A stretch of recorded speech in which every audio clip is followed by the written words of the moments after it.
ആലപ്പുഴയിൽ പെൺകുട്ടിയെ പെട്രോൾ ഒഴിച്ച് തീ കൊളുത്താൻ ശ്രമം. സ്ഥലത്തർക്കവുമായി ബന്ധപ്പെട്ടാണ് പെൺകുട്ടിക്ക് നേരെ അയൽവാസിയുടെ ആക്രമണം. അയൽവാസി ജോസിനെ പോലീസ് പിടികൂടി. ആലപ്പുഴ ടൗണിന് സമീപം CV വാർഡിലാണ് സംഭവം. സ്ഥലതർക്കവുമായി ബന്ധപ്പെട്ടാണ് 18-കാരിക്ക് നേരെ അയൽവാസിയുടെ അതിക്രമം. പ്രതി ജോസിനെ ആലപ്പുഴ സൗത്ത് പോലീസ് പിടികൂടി. വീട്ടിൽ ആരുമില്ലാത്ത സമയത്ത് പെൺകുട്ടിക്ക് നേരെ അസഭ്യം പറഞ്ഞെത്തിയ പ്രതി പിന്നീട് കയ്യിലിരുന്ന പെട്രോൾ ഒഴിക്കുകയായിരുന്നു. പെൺകുട്ടി ഓടി രക്ഷപ്പെട്ടതിനാൽ വൻ ദുരന്തം ഒഴിവായി. ഉടനെ ഇയാൾ ഗേറ്റ് തുറന്നത് എന്നോട് മേത്ത് പെട്രോൾ ഇങ്ങനെ വീശി ഒഴിച്ചിട്ട് അപ്പോൾ ഞാൻ പെട്ടെന്ന് ഇറങ്ങി.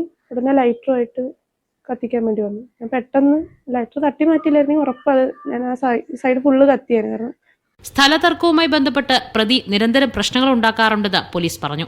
ജോസിനെതിരെ മുൻപും പോലീസ് വധശ്രമ കേസെടുത്തിട്ടുണ്ട്. മീഡിയ 1 ആലപ്പുഴ.